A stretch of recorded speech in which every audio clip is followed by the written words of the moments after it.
You ever hear about a simple gardening project that just explodes into a massive legal battle? Well, that's exactly what we're talking about today. We're going to break down how one guy's plan for some jasmine flowers turned into an all-out war with his HOA.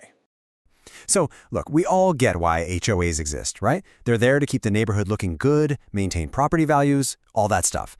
But what happens when the rules they're enforcing just don't make any sense? You know, when they're totally illogical?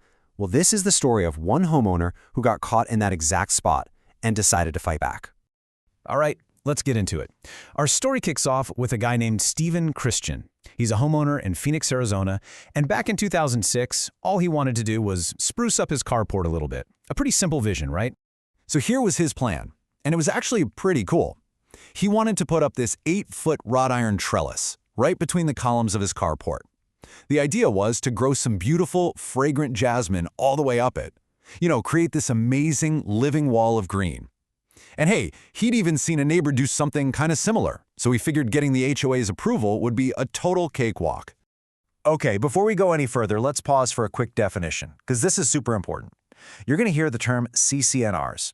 That stands for Covenants, Conditions, and Restrictions. And really, you can just think of it as the HOA's official rulebook. It's the document that dictates everything from the color you can paint your front door to, yep, you guessed it, trellises. So Mr. Christian puts in his request, thinking he's going to get a quick and easy yes. But that is not what happened. The HOA's response wasn't a flat-out no. No, it was something much weirder, and honestly, it's the thing that really kicked this whole dispute into high gear. Wow, okay, this slide just lays it all out perfectly. On the left, you see what Mr. Christian wanted, this beautiful, full, 8-foot living wall of jasmine. But then look at the right. That's what the HOA approved. A trellis that's less than 4 feet high. And get this, it couldn't even be attached to the house. I mean, how are you supposed to grow a climbing plant on that? It makes absolutely no sense. And what was the HOA's reasoning for this bizarre restriction?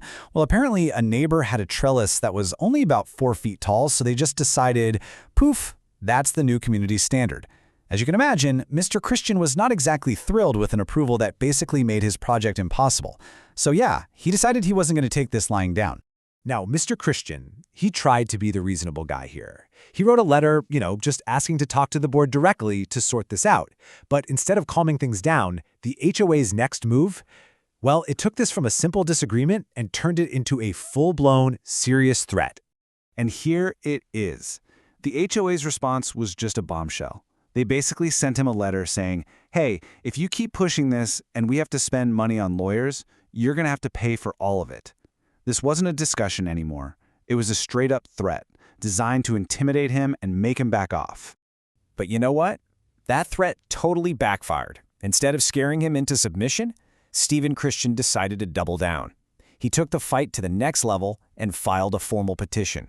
And that move was huge because it took the power away from the HOA and put the decision in the hands of a neutral third party, the Arizona Office of Administrative Hearings. All right, so now we're headed to court. The formal hearing was set for February 12, 2007. You've got both sides ready to present their case to a judge, and let me tell you, Mr. Christian did not come to play. He showed up prepared with some seriously powerful evidence. He brought in 30 different photos of other houses right there in the same neighborhood. And these pictures clearly showed wrought iron attached to homes all over the place. But the real smoking gun? It was a photo of another person's carport with hedges grown from the floor all the way to the ceiling. It was the exact living wall idea that the HOA had told him he couldn't have. Oh, but it gets even better. Here's the real kicker. Remember that neighbor whose little 4-foot trellis the HOA was using as their community standard? Well, that neighbor, a guy named Jerry Hamler, actually testified in court, and he revealed that he installed his trellis first, without any approval at all. He only got the HOA's permission after he'd already built it. I mean, talk about blowing the HOA's entire argument out of the water. So after all that, what was the HOA's defense? What did they have to say for themselves? Well, their representative got up there and talked about protecting the community's open look, safety issues, property values, the usual stuff. But as we just saw, Mr. Christian's photos pretty much disproved every single one of those points.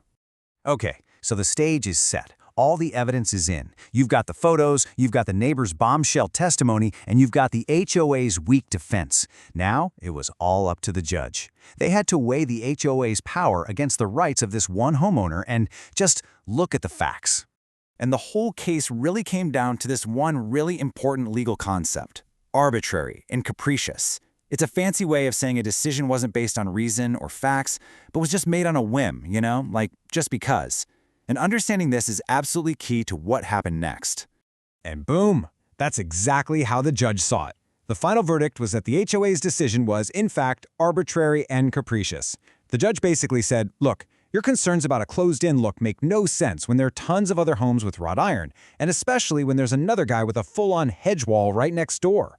So the final order came down on March 5th, 2007, and it was a total, complete victory for Mr. Kristen.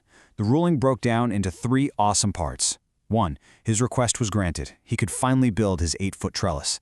2, the HOA had to pay him back for his filing fee. And 3, and this one is good, the HOA had to pay a penalty for how they behaved. So that filing fee he got back, it was $550. But this was about so much more than just the money. It was the court basically saying, you were right to fight this, and that the cost of fighting a dumb decision should be on the HOA, not on the homeowner. And then there was the penalty. The judge slapped the HOA with another $500 fine specifically for their improper conduct. This wasn't about paying him back for anything. This was a punishment, pure and simple. It was for sending that nasty, intimidating letter trying to shut him up. A story like this really makes you think.